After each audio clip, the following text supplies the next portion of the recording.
తెలుగు వాళ్ళలో ఉన్న ఏకైక బ్యాడ్ క్వాలిటీ ఏంటంటే ఎవరైనా ఒక పాత్ర బాగా చేస్తే ఇలాంటివి చేయగలరేమో అనుకుంటారు.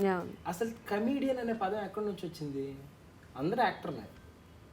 హీరో అంటే ప్రొటాగనిస్ట్, ఎవరైతే కథను ముందుకు తీసుకెళ్తారో ఓకే. హీరోయిన్ అంటే జత ఓకే. మిగతా వాళ్ళందరూ యాక్టర్సే. ఇక దాంట్లో కమీడియన్, విలను, వ్యాంపు ఇవి ఉండవు.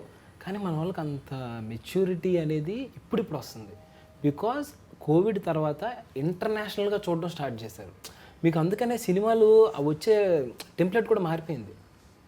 సో నేను ఇప్పుడు ఎవరైనా చూస్తున్నారంటే వాళ్ళకి నేనేం చెప్తున్నానంటే, నేనే కాదు ఏ యాక్టర్ అయినా అన్నీ చేయగలడు.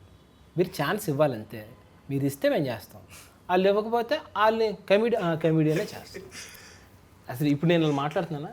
రాజు ఇలా మాట్లాడు, రాజు ఎందుకు ఇలా మాట్లాడతాడండి కదా, అలా ఉంటుంది. నేను స్టాండప్ కామెడీ చేసినప్పుడు వేరు ఉంటుంది.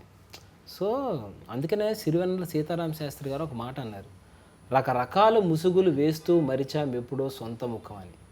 వాళ్ళే యాక్టర్స్. అంతే. మళ్ళీ చెప్పు ఏంటది? రకరకాల ముసుగులు వేస్తూ మరిచాం ఎప్పుడో సొంత ముఖం. చల్లరు చల్లరు చల్సా.